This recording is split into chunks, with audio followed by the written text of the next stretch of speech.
gue mau bercerita tentang hikmah dari lagunya Ebit G. Ade. Jalanan panjang mulai dari nothing, istilahnya gitu, selesai kuliah, coba dagang, akhirnya bekerja. Ternyata semuanya nggak ada apa-apanya jika kita berada di tempat yang salah. Keunggulan dari kita sendiri sebenarnya, dan yang kadang kita kurang untuk memahaminya atau kurang untuk mensyukuri bahwasanya diri kita sendiri itu potensinya banyak, gitu kan. Kita sadarkan terhadap hal itu, akhirnya mencoba untuk menjadi yang terbaik dalam semua sisi gitu. Semua sisi itu berarti bukan semuanya, tapi ada beberapa poin-poin yang memang kita perlu kejar, sehingga step by stepnya kita bisa jadi yang terbaik berdasarkan urutan-urutan tersebut. Konsepnya setelah kita belajar, kita tahu, kita baca buku, ketemu orang, ikut latihan dan segala macam, ternyata itu ada satu konsep yang namanya SMART atau Smart Concept. Smart Concept itu bagus banget sebenarnya kalau buat dipakai ya, karena memang harus diimplementasiin supaya kita juga bisa tahu secara spesifik yang mau kita kejar itu apa, terus terukur nggak nih sama kita gitu, lalu achievable nggak nih, kita bisa nggak sih lakuin itu gitu, dan masuk akal kita atau enggak. Nah, kita nentuin waktunya gitu. Singkat ceritanya, pada waktu itu gue udah sempat jualan, terus kerja di salah satu perusahaan kredit card yang gede. Waktu itu ada bisnis barunya dia untuk pinjaman lunak gitu ya kan. Syukur alhamdulillah waktu itu 3 bulan gue dapat yang supervisor yang oke pada waktu itu ya, disupport sama bos gue juga waktu itu. Jadilah the best 10 untuk di bidang itu. Nah, dari situ gue ketemu satu bahasa yang sangat menggugah pikiran gue pada waktu itu. Nah, bahasa itu ada di lantunan lagunya Freddie Mercury, judulnya We Are The Champion. Lagu itu pada waktu gue diundang ke gedungnya bank itu ya kan, karena nggak semuanya bisa diundang pada waktu itu ya, nyanyi rame-rame barengan, dan itu ngebooster emosi gue yang pada waktu itu memang bisa dibilang mau menunjukkan bahwasanya gue di bidang ini juga bisa gitu.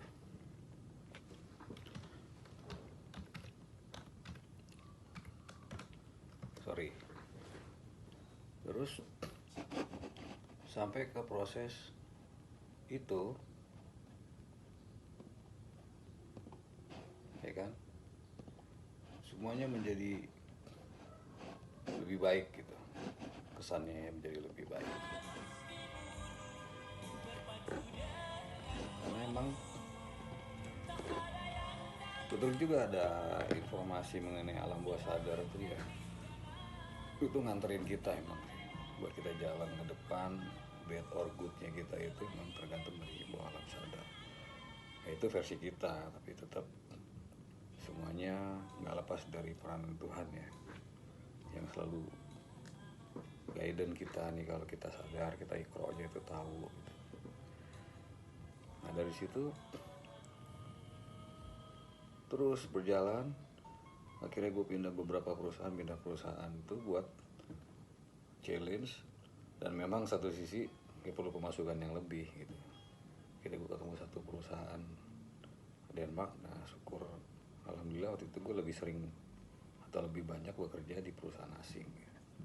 Nanti gue ceritain di edisi berikutnya untuk culture di perusahaan asing seperti apa.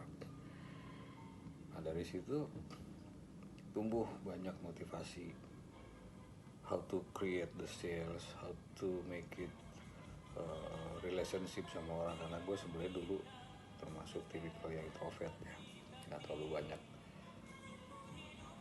senang ketemu sama orang gitu, karena banyak hal yang membuat gue berpikir kualitas daripada kuantitas banyak berteman. Tapi alhamdulillah semuanya juga banyaknya membuat menjadi lebih baik gitu. Punya teman-teman yang sampai hari ini masih solid ketemuan, saling isi ya. Nah, dalam perjalanan itu gue nggak pernah ngelepas diri dari apa yang namanya peranan Tuhan. Lu mau bener, lu mau baik, lu mau nggak baik, lu mau hancur, mau apa, ternyata emang kita berperan terhadap kemauannya Tuhan juga, karena kan kita nggak bisa apa-apa. Koreksi kalau gue salah, ini cuma obrolan yang mungkin bisa saling berbagi di komen nanti. Dan memang kita perlu berinteraksi saat ini dengan kondisi yang seperti ini, ada yang online ataupun yang offline. Apalagi saat ini lagi rame atau boomingnya kita ngobrolnya di YouTube ya, untuk buat konten. Balik lagi ke posisi tadi, dari mulai jadi sales terus kerja di perusahaan asing, gue hanya mau mencermati bahasanya kalau lu berada di tempat yang salah, lu mau berbuat bagus kayak apapun, yang dilihat cuma kesalahan lo doang. Storynya banyak mengenai hal itu yang gue alamin, karena posisi terakhir juga ya lumayan di perusahaan itu ya. Berjibaku pada waktu itu ada satu divisi atau ya satu divisi ya, yang waktu itu kondisinya harus diselamatin di salah satu cabang ya. 3 bisnis kalau kita ngeliat tuh kayak orang udah kelelep lah, udah segini lah airnya, tentang bagaimana nyelamatin satu cabang dengan 3 divisi tadi. Banyak hal yang udah kita ketahuin sebenarnya kalau dari beberapa perjalanan. Sebenarnya pekerjaan juga banyak kita dapetin dari ilmu tongkrongan gitu ya. Selain kita baca buku, baca referensi lain lah. Banyak sekarang referensi, bisa dari buku, bisa dari internet, ataupun juga dari pelatihan gitu ya. Itu bisa ngebedain kita dari lingkungan yang kita baru temuin dengan bekal yang kita punya nih. Nah, biasanya suka ada gesekan tuh di situ. Gesekannya yang paling utama itu adalah, dan biasanya yang sering ketemu, resistensinya seseorang atau satu kelompok ketika ketemu sama pimpinan baru, mereka saling defense. Sebenarnya kalau kerja di satu tempat yang ada problem itu udah ketahuan dari data sebenarnya sih itu. Tapi itu yang perlu di handle ya dari pekerjaan itu ya. Bagaimana kita bikin solid ke tim supaya mereka bisa bangkit lagi. Nah, nyambung dari soal mengenai kita adalah yang terbaik dalam diri kita sendiri, mensyukurinya atau tidak kita menjadi yang terbaik, itu juga nggak perlu yang jumawa, nggak perlu yang sombong-sombong amat gitu ya. Karena prinsipnya orang lain tuh pasti lebih baik dari kita, tapi kita perlu bersyukur kita juga adalah yang terbaik gitu. Hubungannya sama yang tadi itu adalah ketika lo datang ke satu tempat yang baru, lo melihat situasinya dari kacamata kita itu adalah beda, tapi orang-orang itu ngeliatnya ya begitu-begitu aja gitu ya. Mereka nyaman dengan situasi seperti itu. Gak ada pilihan pada waktu itu karena harus terpilih menjadi apa istilahnya ya, orang yang atau pimpinan yang dipercaya bisa handle itu, karena emosinya tinggi banget sih gitu kan. Di satu sisi mencuri, satu sisi nggak sadar diri gitu kan. Tapi gue jalan itu semuanya pada waktu itu ya karena punya konsep, ada konsep SMART, terus kita juga analisa baik SWOT atau ada Fishbone juga gitu kan analisanya. Nah semua konsep analisa itu nggak bisa kita pakai, tapi yang perlu kita cermatin mana yang perlu kita gunakan pada saat yang tepat untuk situasi tersebut. Ceritanya lumayan panjang gitu, karena memang yang satu sisi gue mesti nyelamatin 2 orang nih sebenarnya. Yang satu nggak bagus, tapi yang satu bagus, tapi dia akhirnya menjadi satu pasangan di perusahaan gitu. Ini challenge lagi gitu. Sementara di sebelumnya juga gue punya problem mengenai growth bisnisnya, collection, terus juga SDM-nya gitu. Ya, ada sangkutan paling besar di 2 nih. Nah ini tentang tadi di awal kita bilang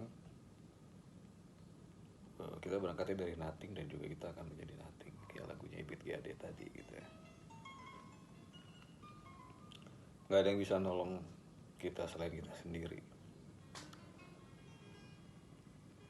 Dan peribahasa tentang lu menjadi yang terbaik di tempat yang salah juga itu bisa gue benarkan gitu, karena gue ngalamin sendiri ya. Ini bukan curhat, cuma gue berbagi aja, karena memang kayaknya belakangan ini banyak orang juga ngerasa sudah melakukan yang terbaik, dia berbuat yang terbaik, bisa jadi dapat kompensasi yang gak sesuai, bisa jadi yang dia dapetin nggak sama dengan ekspektasinya. Nah, di sini perlu kita mengukur ekspektasi, jadi nggak gedein ekspektasinya sehingga kita mudah kecewa. Tadi gue sempat bilang di awal bahwasanya apapun yang gue jalanin, apa yang kita lakuin, ini nggak lepas dari peranannya Tuhan gitu. Allah itu menempatkan diri kita itu di tempat yang pas. Cobaan yang datang ke kita juga udah pas gitu. Kalau di Islam sih la yukallifullahu nafsan illa usaha itu, yang tadinya kayaknya berat banget gitu ngalamin itu. Tapi begitu kita balik, kita berserah, kita mengakui bahwasanya kita bukan apa-apa, semuanya gampang, menjadi lebih gampang lah, meskipun prosesnya bleeding banget bos, nggak segampang cocot gue ngomong gitu ya. Gue berperang itu ya tahun-tahunan lah, 2020 akhir sampai hari ini gue juga masih belajar mengenai hal itu, karena berat banget persoalannya buat gue. Kalau kerjaan sih sepanjang tim itu support dan bos juga support ya, satu visi, insya Allah sih bisa jalan dengan baik ya. Terpenting adalah satu ini, ketika lo ngejalanin pekerjaan atau lo sedang menyelesaikan project, itu semua ditunjukin dengan beberapa poin. Kalau gue biasa bikin PowerPoint gitu ya, bikin PowerPoint sehingga kelihatan nih maunya seperti apa yang udah kita lakukan, ada measurementnya tadi, bikin analisanya, bikin dashboardnya gitu. Nah, tapi jangan lupa nih, kan kita udah biasa bikin gitu-gituan sendiri, di depan bos jangan kelihatan pinter, biasa aja, karena dia nggak suka juga gitu kalau kita lebih pintar daripada dia. Nah, ritme itu kita mainin gitu, kita jalani, kita ikutin maunya gimana, ya kan. Meskipun ada perlawanan dalam diri bahwasanya, oh kita nggak bisa gini, gue nggak bisa gini, gue nggak bisa gitu, ikutin aja terus, belajar nahan ego, belajar terus. Ternyata memang kita menuju ke angka nol sih sebenarnya. Ngerti ya maksud gue? Jadi setelah lo ngelewatin badai-badai itu, setelah ngelewatin challenge itu, terutama adalah konsep sih, konsep dalam diri. Satu, yang pertama, kita mensyukuri bahwasanya diri kita itu ada yang terbaik. Yang kedua, experience kita adalah bisa kita share kepada yang lain di tempat yang benar, bukan di tempat yang salah. Yang ketiga, menyadar diri bahwasanya kita bukan apa-apa, dan itu semua adalah peranan Tuhan. Kita bisa bikin konsep, kita bisa sharing ke orang, kita bisa jadi trendsetter, itu juga atas peranan Tuhan gitu. Tuhan approve bahwasanya lo tuh cocok di situ. Yang seru itu sebenarnya pada saat kita berantem sama diri kita sendiri. Yang gak kita sadarin, tiap hari sebenarnya kita berantem sama diri kita sendiri. Musuh yang paling berat adalah musuh kita adalah diri kita sendiri, bukan orang lain.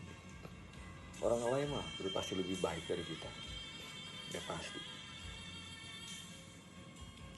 Nggak perlu terus mengcompare itu. Jadi resapin diri kita sendiri adalah makhluk yang beruntung bisa menikmati dunia, bukan kebalikannya. Vibe positif itu bisa kita dapetin dari tontonan, dari circle sih yang paling penting ya. Karena circle itu ngebentuk karakter lo, ngebentuk pola pikir lo, dan mengubah cara hidup lo gitu. Baik atau tidaknya itu juga tergantung dari circle. Pandai-pandai milih circle, pandai-pandai memilah situasi yang baik buat kita gitu. Baik bukan berarti selalu dapat keuntungan dari itu, tapi paling tidak lo terselamatkan dari sesuatu yang buruk, itu juga salah satu rezeki. Perjalanan gue di kemarin dengan pekerjaan di luar kota sudah kemarin bisa dicek. Gue juga bukan orang sukses, tapi orang yang boleh berbagi di media ini. Terlepas dari siapa gue, tenar atau enggak, peran pentingnya adalah ngelewatin tanggung jawab dengan tanggung jawab, ngejalanin tanggung jawab dengan tanggung jawab, ngejalanin amanah dengan amanah, ya kan. Sukses parameternya orang macam-macam. Ada yang hartanya banyak, duitnya banyak, bajunya branded, sepatunya branded, jamnya branded gitu. Tapi kalau ada sangkutan di kemudian hari, berarti belum sukses. Tapi ya itu semuanya tergantung dari kita melihatnya. Perspektifnya orang macam-macam, paradigmanya orang macam-macam. Di situ yang tadi akhirnya bersama tim kita bisa ngelewatin situasi yang udah mau tenggelam tadi itu ya. Karena setelah sadar kita dalam posisi itu, ya baru kita bisa ngelewatin gitu. Key pointnya adalah dari cerita ini, sebaik apapun, sebagus apapun lo melakukan, kalau lo di tempat yang salah, lo gak akan diingat apa-apa, nothing. Karena yang kedua, orang lain selalu lebih baik daripada kita. Nah, mudah-mudahan pelajaran itu sangat berarti buat kita dan juga orang lain. Pentingnya tentang bersyukur. Dari gue sementara itu dulu. Mudah-mudahan dapat respon yang bagus dari teman-teman semuanya, pemirsa di sini. Kurang lebihnya mohon maaf. Silakan komen jika ada masukan.